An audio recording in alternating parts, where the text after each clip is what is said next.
और आपने हमारे चैनल को सब्सक्राइब ना किया हो दोस्तों तो प्लीज़ हमारे चैनल को सब्सक्राइब कर लें ताकि हमारे वीडियोस आपको लगातार मिलते रहें। और दोस्तों साथ ही साथ आपको नोटिफिकेशन भी प्रथम प्राप्त हो सके उसके लिए आप बेल आइकन को प्रेस कर देंगे। तो देखिए शुरू करते हैं। पहला क्वेश्चन दोस्तों आपको यहाँ पर दिखता है, तेल की बूंद पानी में फैल जाती है क्यों? अर्थात आपको बताना है दोस्तों, a drop of oil spill on water due to. इनमें से क्या होगा आपको रीजन बताना है दोस्तों। पहले आपको देखिए तनाव को समझना है दोस्तों, पृष्ठ तनाव को। ये आपका होता है सरफेस टेंशन। दोस्तों यहाँ पर देखिए जो आपका पृष्ठ तनाव होता है या द्रवों का यांत्रिक गुण होता है, अर्थात मैकेनिकल प्रॉपर्टी होती है दोस्तों लिक्विड की। तो यहाँ पर देखिए माना द्रव है, द्रव की कोई बूंद आपने ली दोस्तों, इसके बीच की लंबाई आप एल मान लें। तो यहाँ पर एक बल दोस्तों कार्य करेगा अंदर की ओर जो कि आप एफ मान लें। तो इनका अनुपात जो होता है दोस्तों एफ अपॉन एल, तो इसी को आप क्या बोलते हैं, टेंशन बोलते हैं, अर्थात तनाव बोलते हैं। अब देखिए दोस्तों यदि आपको मात्रक निकालना हो यहाँ से तो आपका न्यूटन बट्टे मीटर आ जाएगा।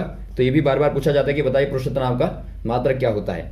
तो यहाँ से आपको क्या मिला दोस्तों, यहाँ से आपको पता लगा कि टी बराबर एफ अपॉन एल होता है। और आप जानते हैं तेल का दोस्तों जो पृष्ठ तनाव का मान होता है वो पानी की तुलना में दोस्तों क्या होता है, बहुत कम होता है। तो T1 आप इसको मान लें, T2 मान लें, तो आपका T1 दोस्तों लेस होगा T2 से।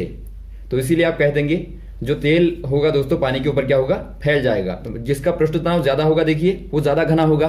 मान लीजिए आपका गाढ़ा द्रव है, माना आप शहद को ले लें, तो शहद के ऊपर दोस्तों हमेशा ही आप देखेंगे पानी फैल जाता है क्योंकि शहद का तनाव अधिक होता है और इसका पानी का कम होता है। तो आपको ध्यान देना है कि आपका पृष्ठ तनाव ज्यादा होगा लिक्विड का तो नीचे होगा और कम तनाव वाला ऊपर से फैल जाएगा।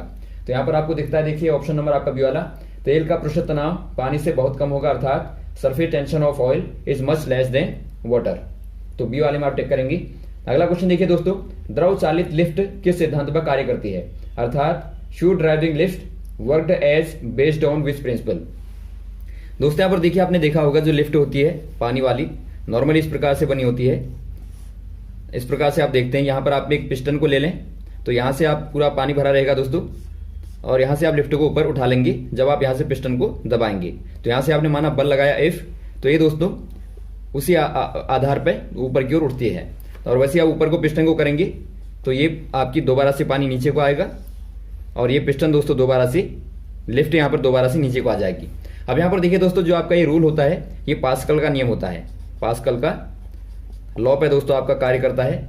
आपको मालूम होगा जो पास्कल का लॉ था दोस्तों वो द्रवों और गैसों के दोस्तों दाब पर लागू होता है। तो इसीलिए आप देखते हैं कि जो द्रव और गैसों का दाब का मात्रक होता है वो पास्कल होता है। तो यहाँ पर देखिए पास्कल लॉ क्या कहता है दोस्तों कि माना आपने किसी भी ठहरे हुए पानी पर या फिर गैस पर दोस्तों, द्रव पर या फिर गैस पर आपने क्या लगाया, कोई आपने दाब लगाया दोस्तों, पी दाब लगाया, तो समान रूप से प्रत्येक जगह पे दोस्तों लागू होता है, अर्थात ये हर जगह पर बराबर रूप से दोस्तों फैल जाएगा। तो इसी को दोस्तों आप पास्कल सिद्धांत कहते हैं। तो यही यहाँ पर भी लागू होता है। यहाँ पर आपने जो दबाव बनाया उसी दबाव के कारण दोस्तों समान रूप से इस पर ऊपर की ओर बल लगता है और ये ऊपर की ओर उठती है। तो यहाँ पर आपका कौन सा हो जाएगा, पास्कल सिद्धांत, ऑप्शन नंबर बी वाला सही हो जाएगा। अगला क्वेश्चन देखिए दोस्तों, प्रकृति में सबसे सशक्त बल कौन सा वाला है? आपको बताना है powerful, most powerful force in nature. दोस्तों यहाँ पर देखिए जो आपका पावरफुल की बात करें यदि आप, पहले आपको पता होना चाहिए दोस्तों जो नेचुरल फोर्सेस होते हैं ये दोस्तों आपके मुख्यतः चार होते हैं। पहला आपका आपको मालूम होगा मैग्नेटिक होगा, और एक आपका दूसरा वाला इलेक्ट्रिक हो जाएगा, और एक दोस्तों आपका ग्रेविटेशनल हो जाएगा, और चौथा आपका जो होगा दोस्तों वो आपका होगा न्यूक्लियर। अब यहां पर देखिए दोस्तों ये आपका मैग्नेटिक अर्थात चुंबकीय बल हो गया, ये आपका वैद्युत बल हो गया, और ये आपका गुरुत्वाकर्षण बल हो गया, और ये दोस्तों आपका नाभिकीय बल हो गया। अब आप देखते हैं नाभिकीय जो बल होता है दोस्तों वो आपका बहुत ही नाभिक में होता है जो कि आपका प्रोटोनों के बीच में होता है और ये बहुत छोटे एरिया में होता है। तो ये दोस्तों आपका सर्वाधिक सशक्त होता है, अर्थात मोस्ट पावरफुल होता है दोस्तों एज कंपेयर अदर। तो यहाँ पर देखिए आपके जो तीन बल हैं इनमें आपका जो सबसे वीक होता है, आपका बार बार पूछा जाता है कि बताइए सबसे कमजोर बल कौन सा वाला है, तो वो दोस्तों आपका गुरुत्वाकर्षण होता है जो कि दूरी पर दोस्तों बहुत ज्यादा दूरी पर लगता है एक प्रकार से। तो यहाँ पर आप देखते हैं जो आपका ये बल होता है ये आपका होता है proportional m1 m2 upon r square, अर्थात दूरी के व्युत्क्रमानुपाती होता है दोस्तों वर्ग के, और जो द्रव्यमान होता है उसके अनुक्रमानुपाती होता है। उसके बाद में दोस्तों आपका इलेक्ट्रिक होता है, फिर मैग्नेटिक होता है, उसके बाद में आपका ग्रेविटेशनल होता है। तो ये आपके चारों के चारों का क्रम यदि आप सही रूप से देखें दोस्तों तो आपका देखिए जो आपका एफ न्यूक्लियर होगा वो आपका ज्यादा होगा, उसके बाद में एफ इलेक्ट्रिक होगा, उसके बाद में एफ मैग्नेटिक होगा, उसके बाद में दोस्तों एफ ग्रेविटेशनल होगा। तो इसे आप याद रखेंगे, ये आपका बहुत ज्यादा काम आएगा। अगला क्वेश्चन देखिए दोस्तों, वह प्रक्रिया जिसमें चुंबकों को अनुचुंबकीय बना जाता है, अर्थात आपको बताना है method which used to demagnetization of the magnet. दोस्तों यहाँ पर देखिए जो आपका मैग्नेटाइजेशन होता है, ये दोस्तों एक प्रकार की ऐसी मेथड है, आपने माना कोई चुंबक लिया इस प्रकार से, तो इसको दोस्तों आप जब क्या कर देंगे, बहुत ज्यादा पीटेंगे या बहुत ज्यादा दोस्तों हीट देंगे या फिर बहुत ज्यादा दोस्तों क्या करेंगे, पीटेंगे, तो क्या हो जाएगा, ये दोस्तों एक प्रकार से अचुंबकीय बन जाता है। माना आपका चुंबकीय है, चुंबकीय में क्या प्रवृत्ति होती है, देखिए यदि आप चुंबकीय को अंदर से देखें दोस्तों, तो इस प्रकार से इसमें जो आपके डोमेन होते हैं इस प्रकार से बने होते हैं, तो ये समान दिशा की ओर दोस्तों गति करते हैं। अब माना आपने बहुत ज्यादा इसको हीट दी दोस्तों, तो इनकी जो गति है वो क्या हो जाएगी, अलग अलग हो जाएगी, अर्थात ये डिवाइड हो जाएंगे। तो इससे क्या होता है, जो बल रेखाएं हैं दोस्तों जो पहले आपकी सीधी इस प्रकार से निकल रही थी, तो ये प्रभाव आपका खत्म हो जाता है और यह एक प्रकार से चुंबकीय व्यवहार को खो देता है। तो इसी को दोस्तों आप क्या बोलते हैं, अचुंबकीय प्रकृति। तो इसका अब यदि आप अंदर का देखेंगे दोस्तों डोमेन को, तो इस प्रकार से होता है, अलग अलग दिशा में दोस्तों ये जा रहे होते हैं, तो इसी को आप कह देंगे अचुंबकीय। तो आपने कौन सी वाली मेथड का इस्तेमाल किया दोस्तों, डिमैग्नेटाइजेशन मेथड का इस्तेमाल किया। तो ऑप्शन नंबर आपका बी वाला सही हो जाएगा, डिमैग्नेटाइजेशन। अगला क्वेश्चन देखिए दोस्तों, स्पेस पेन का आविष्कार किसने किया, अर्थात आपको बताना है हु इन्वेंट स्पेस पेन। दोस्तों यहाँ पर देखिए जो आपकी स्पेस पेन होती है, स्पेस पेन अर्थात दोस्तों एक प्रकार से आप कहते हैं इसको जो निर्वात पेन होती है। निर्वात मतलब जहां पर दोस्तों कोई भी वायुमंडल दोस्तों आपका नहीं होता, अर्थात आप कह सकते हैं शून्य ग्रेविटी होती है। तो शून्य ग्रेविटी दोस्तों आप इसी को बोलते हैं निर्वात या फिर आप कहें स्पेस। तो यहां पर दोस्तों कोई पेन, यदि आप इस वाले पेन को ले जाएं जिससे हम लिखते हैं, तो यहां पर क्या होगा दोस्तों, आप जो ऊपर को जाएंगे स्पेस में जाएंगे, तो वहां पर आपका क्या होगा, वायुमंडलीय जो दाब होगा वो 0 हो जाएगा, तो वहां पर ये पेन नहीं चलेगा। यदि आप दोस्तों वायुमंडल में ऊपर की ओर भी जाएं तो वायुमंडलीय मान कम होगा ऊंचाई पर जाने पे, तो वहां पर क्या होगा दोस्तों, ये स्याही आपकी बैक करने लगती है। कभी क्वेश्चन आपको पूछा जाता है कि बताइए अत्यधिक ऊंचाई पर जाने पे पेन की स्याही बैक क्यों करती है, या फिर ऊंचाई पर जाने पे बहुत सारे लोगों के नाक से खून क्यों आता है, तो इसका यही रीजन होता है दोस्तों, जो वायुमंडलीय दाब होता है ऊपर को जाने में वो कम होता रहता है। तो ये आपको ध्यान देना है। तो कम होगा दोस्तों, तो उससे क्या होगा, अंदर का जो दाब है वो ज्यादा हो जाएगा, तो उससे बाहर को फ्लो होगा। तो ये रीजन आपके होते हैं, इनको भी आप याद रखेंगे। देखिए आपको जो भी कॉन्सेप्ट मिलते हैं दोस्तों उनको आप याद रखते रहें, नोट करते रहें, क्योंकि बहुत ज्यादा क्वेश्चनों को आप यदि ध्यान में रखेंगे कि बहुत ज्यादा क्वेश्चन आपको देखने हैं, तो उससे आपके जो कॉन्सेप्ट हैं वो दोस्तों आपके बहुत कमजोर हो जाएंगे। तो इसीलिए आप ज्यादा क्वेश्चनों को ना देखें, कम क्वेश्चनों को देखें, लेकिन कॉन्सेप्ट पर आप बहुत ज्यादा ध्यान दें। तो ये रीजन आपके सारी जगह पर लागू होते हैं। एक क्वेश्चन को आप पढ़ेंगे तो आपके बहुत सारी जगहों पर आपके कॉन्सेप्ट क्लियर हो जाएंगे। तो ये आपके अन्य रीजन आपको बताए। तो स्पेस पेन का जो आविष्कार किया था दोस्तों, वो आपको बताना किसने किया था, तो ये दोस्तों फिशर ने किया था।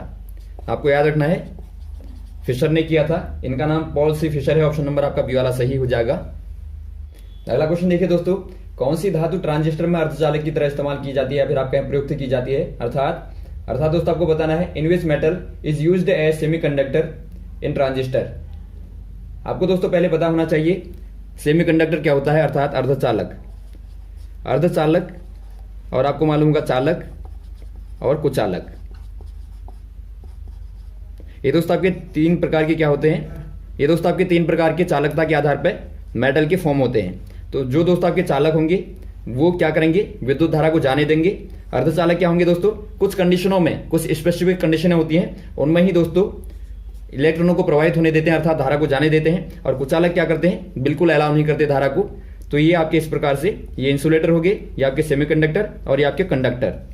अब यहां पर देखिए आपको पूछा गया है जो अर्धचालक की भांति कार्य करेगा वो इनमें से कौन करेगा, ट्रांजिस्टर में। ट्रांजिस्टर जो होते हैं दोस्तों, जो ट्रांजिस्टर आपके होते हैं उनको आपको मालूम होना चाहिए पीएनपी और एनपीएन 2 प्रकार के होते हैं। इनका कार्य क्या होता है, ये दोस्तों आपके इलेक्ट्रिकल सर्किट होते हैं उनमें दोस्तों इनका बहुत ज्यादा यूज किया जाता है। क्यों किया जाता है दोस्तों, सिग्नल को बढ़ाने के लिए, या फिर सिग्नल को घटाने के लिए, या फिर दोस्तों पावर को बढ़ाने या फिर घटाने के लिए। तो इलेक्ट्रिकल पावर को बढ़ाने घटाने, या फिर आप कहेंगे इलेक्ट्रिकल सिग्नल को दोस्तों बढ़ाने घटाने या फिर रोकने के लिए दोस्तों ट्रांजिस्टर का खासतौर पर यूज किया जाता है बहुत सारे इंस्ट्रूमेंट में। तो यहां पर देखिए आपका जो ट्रांजिस्टर बनते हैं दोस्तों, ये आपके सेमीकंडक्टर से ही बनते हैं, सेमीकंडक्टर से आपके बनाए जाते हैं, जिनमें दोस्तों आपका मुख्यतः सिलिकॉन और होता है दूसरा आपका जर्मेनियम। तो ये आपको यहाँ पर ध्यान देना है। तो यहाँ पर आपको जो पूछा गया है उसका आंसर यहाँ पर आपको सिलिकॉन दिया, देखिए। तो ऑप्शन नंबर आपका बी वाला सही हो जाएगा, सिलिकॉन दोस्तों आपका सही हो जाएगा। अगला क्वेश्चन देखिए दोस्तों, नाभिकीय रिएक्टरों में भारी जल का उपयोग क्या होता है। आपको बताना है use of heavy water in nuclear reactor as. दोस्तों यहाँ पर देखिए जो आपके न्यूक्लियर रिएक्टर होते हैं उनमें दोस्तों रिएक्शन होती है तो वहां पर न्यूट्रॉन बहुत ज्यादा गति से दोस्तों चलते हैं।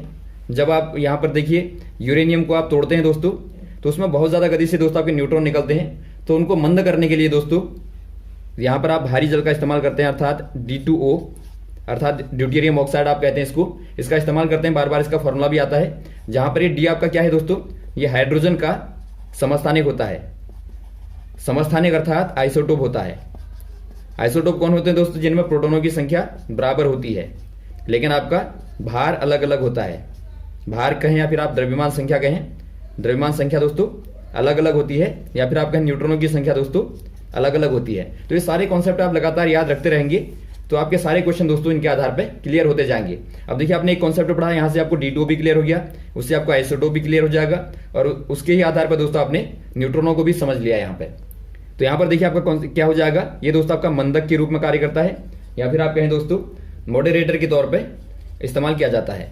तो ऑप्शन नंबर आपका ए वाला सही हो जाएगा, मॉडरेटर के तौर पर। और एक क्वेश्चन और आता है दोस्तों कि बताइए जो आपके न्यूक्लियर रिएक्टर होते हैं उनकी रिएक्शन को, जो आपकी चेन वाली रिएक्शन होती है उनमें, उसको रोकने के लिए किनका इस्तेमाल किया जाता है, या फिर आप कहें उनको कंट्रोल करने के लिए दोस्तों किसका इस्तेमाल किया जाता है। तो वो दोस्तों आपका ग्रेफाइट हो जाएगा, ग्रेफाइट आपका होता है। तो ये भी आपको ध्यान देना है। अगला क्वेश्चन देखिए दोस्तों, O2 माइनस में इलेक्ट्रॉनों की संख्या क्या है, अर्थात आपको बताना number of electrons in O2 minus. दोस्तों यहाँ पर देखिए जो आपका O2 माइनस है, माइनस का मतलब आपको समझना है, 2 माइनस का मतलब होता है दोस्तों O ने माइनस के 2 दोस्तों कंटेन किए अर्थात लिए हैं, अर्थात अपने पास में लोन किए हैं, कर्ज लिया है। तो यहां पर देखिए आपको पहले पता होना चाहिए O होता क्या है दोस्तों, O मतलब ऑक्सीजन होता है। इसमें जो आपके परमाणु संख्या होती है क्रमांक होता है। क्रमांक यदि आप देखें दोस्तों, एटॉमिक नंबर को देखें, एटॉमिक नंबर जो होता है दोस्तों वो होता है 8 और भार यदि आप देखेंगे तो भार होता है दोस्तों 16। तो यहां से आप निकाल लेंगे दोस्तों पहले प्रोटोनों की संख्या। जो प्रोटोनों की संख्या होती है, नंबर और प्रोटोन जो होता है दोस्तों वो क्या होता है, इक्वल टू एटॉमिक नंबर होता है जो कि आपको दिया है 8 होता है। तो यहां से आपको पता लगा कि इसका जो प्रोटोनों की संख्या दोस्तों वो आपकी 8 है। और देखिए नॉर्मली दोस्तों जो आपका नॉर्मली जनरली यदि आप देखें कोई भी एलिमेंट को देखें, यदि आपको O को देखना है या फिर आप H को देखें या फिर आप कोई भी एलिमेंट को देखें दोस्तों, वहां पर जो आपके नंबर ऑफ इलेक्ट्रॉन होते हैं दोस्तों, नंबर ऑफ प्रोटोन होते हैं। लेकिन जब आपका दोस्तों कोई आवेशित कण है, माना यहाँ पर आपने देखा 2 आवेश, यहाँ पर आपकी 2 माइनस का आवेश यहाँ पर लगा हुआ है, तो वहां पर दोस्तों जो इलेक्ट्रॉन की संख्या होगी वो आपकी बदल जाएगी। तो पहले तो आपको यहाँ पर देखना है कितने इलेक्ट्रॉन होंगे। यदि आप O की बात करें तो O में दोस्तों आपके नंबर ऑफ इलेक्ट्रॉन प्रोटोनों के बराबर होंगे जो कि आपके 8 है। तो 8 दोस्तों इलेक्ट्रॉन की संख्या यहाँ पर होगी नॉर्मली O में। अब यहाँ पर देखिए दोस्तों आपने -2 और लगा दिए तो क्या हो जाएगा, 8 धन 2 और कर देंगे तो आपका 10 हो जाएगा। तो यहाँ पर दोस्तों इलेक्ट्रॉन की संख्या जो हो जाएगी वो 10 हो जाएगी अर्थात 10 हो जाएगी। और वैसे आप प्रोटोनों को देखेंगे तो प्रोटोन तो आपके 8 ही रहेंगे, इलेक्ट्रॉन दोस्तों आपके 10 हो जाएंगे। और यदि आपको N को निकालना है, N मतलब आपके न्यूट्रॉनों की संख्या को निकालना है, तो वो दोस्तों क्या होते हैं, जो आपका द्रव्यमान संख्या होती है A माइनस एटॉमिक नंबर 1 से कर देंगे तो यहां पर आपको दोस्तों मिलेगा 16 माइनस 8 अर्थात दोस्तों 8 आपके न्यूट्रॉन होंगे। तो इस प्रकार से दोस्तों आप इलेक्ट्रॉन, प्रोटॉन और न्यूट्रॉनों को निकालते हैं। तो ये बार बार क्वेश्चन आता है, इसको भी आप याद रखेंगे। अगला क्वेश्चन देखिए दोस्तों, गति के दूसरे नियम के अनुसार किसी दिए हुए बल के लिए त्वरण वस्तु के डैश के व्युत्क्रमानुपाती होता है, अर्थात according to second law of motion for a given force acceleration of an object is inversely proportional to. दोस्तों यहां पर देखिए जो गति का दूसरा नियम है वो क्या कहता है दोस्तों, गति का जो सेकंड लॉ है वो क्या कहता है, वो कहता है दोस्तों कि संवेग में जो परिवर्तन की दर होती है वो बल होता है। अर्थात संवेग क्या होता है दोस्तों, संवेग अर्थात मोमेंटम बराबर आपका होता है mv। माना कोई गतिमान कण है, इसका द्रव्यमान m है और वेलोसिटी v है, तो संवेग बराबर दोस्तों आपका होता है p बराबर मोमेंटम बराबर होता है mv।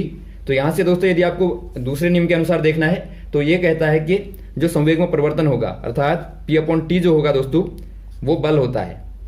अर्थात यहां से आप निकालेंगे तो F बराबर क्या आ जाएगा, mv/t अर्थात mv/t को आप सेपरेट कर देंगे। अब देखिए ये आपका क्या दिखाता है दोस्तों, v/t मतलब आपका दोस्तों वेग में परिवर्तन जो कि आपको त्वरण को दिखाता है अर्थात एक्सेलरेशन को दिखाता है। तो a लिख देंगे इसके स्थान पे तो ma हो जाएगा। तो यहां से आप देखते हैं दोस्तों a बराबर क्या आता है, F/m अर्थात दोस्तों a जो है बल के अनुक्रमानुपाती होता है और द्रव्यमान के व्युत्क्रमानुपाती होता है, अर्थात इनवर्सली प्रोपोर्शनल होता है m के दोस्तों मास के। तो यहां से आप निकाल लेंगे जो व्युत्क्रमानुपाती होगा दोस्तों द्रव्यमान के होगा, तो ऑप्शन नंबर आपका बी वाला सही हो जाएगा। और यदि आपको अनुक्रमानुपाती पूछा जाता तो आप कहते बल के। अगला क्वेश्चन देखिए दोस्तों, पोजिस्ट्रॉन की खोज किसके द्वारा की गई, अर्थात आपको बताना है हु डिस्कवर्ड पोजिस्ट्रॉन। दोस्तों आपको पहले पोजिस्ट्रॉन को समझना है। जो आपका पोजिस्ट्रॉन होता है दोस्तों वो बिल्कुल आपके इलेक्ट्रॉन की तरह होता है, सारी प्रॉपर्टीज वही होती हैं, लेकिन इसमें जो आवेश होगा वो आपका पॉजिटिव होगा, अर्थात ये प्लस का 1.6 इंटू 10⁻⁻19 कूलाम होगा, जबकि आपका वहां पे इलेक्ट्रॉन के लिए दोस्तों आपका ये माइनस होता है। और वैसे आपका द्रव्यमान जो होगा दोस्तों वो भी बिल्कुल वही होगा 9.1 इंटू 10⁻31 किलोग्राम। तो यहां से आपको ध्यान देना है। अब दोस्तों यहाँ पर देखिए जो आपका पोजिस्ट्रॉन की खोज की थी वो दोस्तों की थी एंडरसन ने की थी। और वैसे आप ई ट पर नाच को भी याद रखेंगे। यहां से आपको इलेक्ट्रॉन की खोज पता लगेगी, थॉमसन ने की थी, टॉमसन कहें या फिर आप थॉमसन कहें, थॉमसन ने दोस्तों इलेक्ट्रॉन की खोज की थी। और पर मतलब प्रोटॉन की खोज दोस्तों रदरफोर्ड ने। और वैसे आपका नाच मतलब न्यूट्रॉन की खोज चैडविक ने की थी दोस्तों। तो ये चारों को आप याद रखेंगे। अगला क्वेश्चन देखिए दोस्तों, द्रव्यमान ऊर्जा संबंध किसका निष्कर्ष निकालता है, अर्थात mass energy relation is conclusion of. ये किसका निकालेगा दोस्तों, ये सापेक्षता के सामान्य सिद्धांत का निकालता है। आपको पहले समझना है। देखिए जो आपका मास एनर्जी की नॉर्मल इक्वेशन होती है दोस्तों ये आपकी इक्वल टू mc² होती है, बार बार पूछी जाती है, जो कि आइंस्टाइन ने दी थी।